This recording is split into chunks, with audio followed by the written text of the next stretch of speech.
Good morning, metalheads of the internet, and welcome to a brand new episode of the Metal Meltdown. Today, we're talking about Where Myth Becomes Misery, a brand new studio album from post-hardcore, post-metal, mathcore, alternative metal, whatever the fuck you want to call them, genre band, Rolo Tomassi. I had genuinely hoped to talk about this album sooner, but as it turns out, I am the only metal YouTuber that did not receive a promo copy of this album. Not gonna lie, I'm a little bit offended. Lucky for Rolo Tomassi, though, I don't hold grudges, and even if I wanted to, quite frankly, I've spent so much time talking mad shit about Korn and 6 Feet Under in the past few days that I'm kind of tired.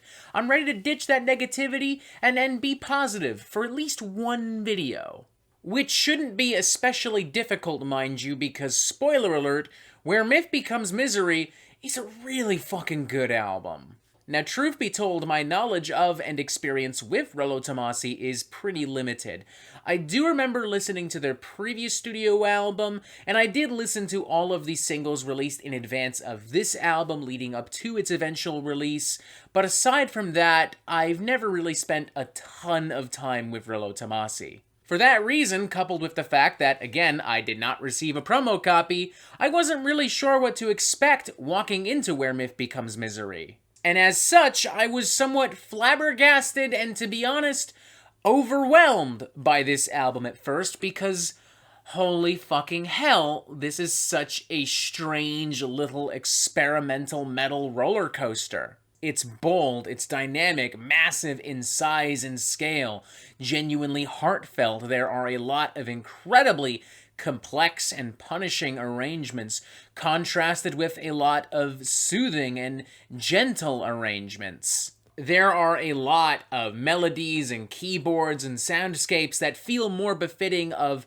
an Anathema record or even an indie pop or rock record at times. There are some really chilling soundscapes that feel more befitting of some black gaze or a band like Lantlos or Svalbard. Put very simply, Where Myth Becomes Misery is one of the most unpredictable albums I've encountered on the Metal Meltdown. Say whatever you wish about this album, but don't you dare attempt to say that any one moment of this is derivative or generic or cookie cutter, because that simply is not the fucking truth. You've got the opening track Almost Always, for instance, which weaponizes static and feedback and white noise to great effect, creating a chilling yet eerily calm backdrop for some dazzling new prog-style melodies.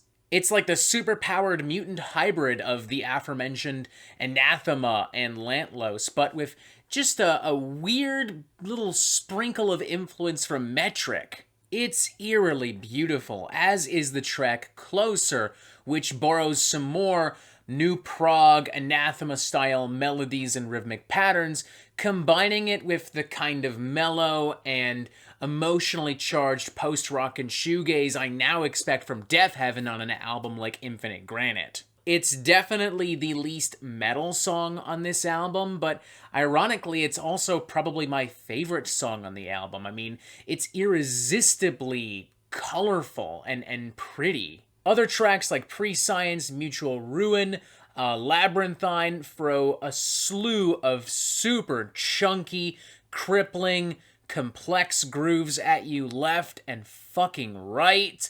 I'm reminded of the ferocity of Frontierer, as well as the just flat-out insanity of, like, classic Dillinger Escape Plan at times. And while there are some softer and more atmospheric sections within these songs, they never ever bring anything to a complete screeching halt. They provide much-needed contrast and make the heavier parts all the more brutal and punishing. The latter track in particular, Labyrinthine, is another big highlight on the record for me.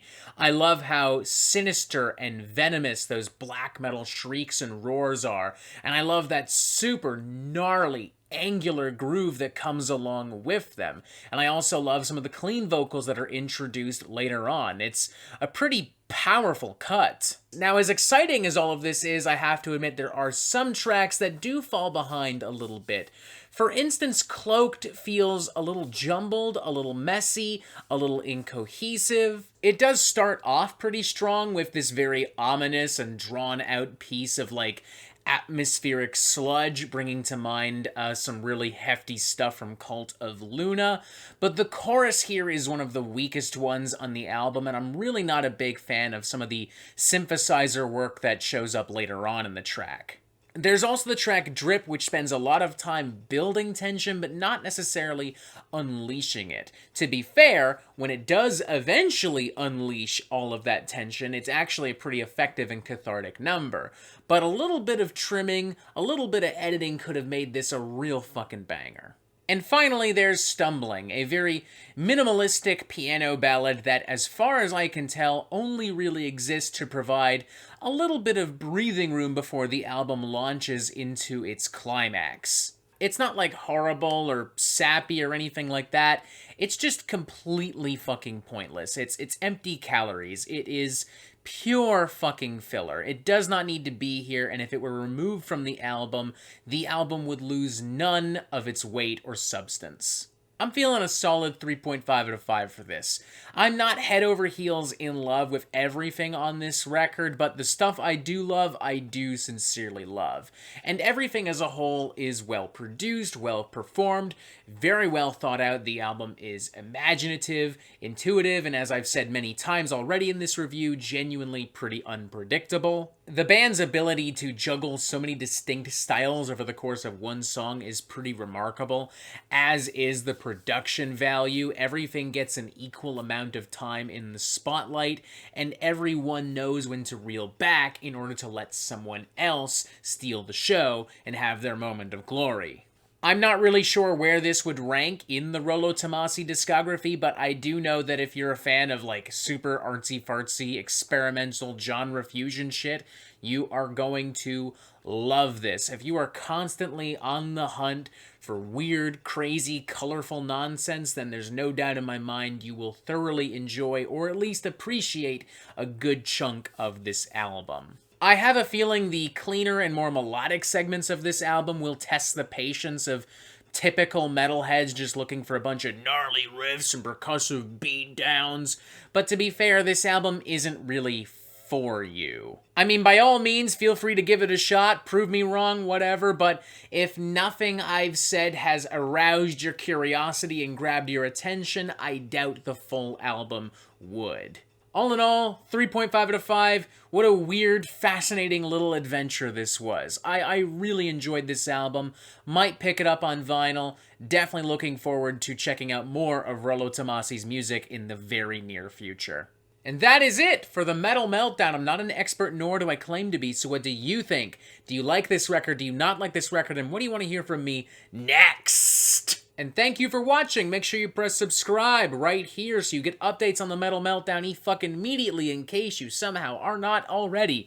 And as always, ladies and gentlemen, you have yourself a fantastic fucking day.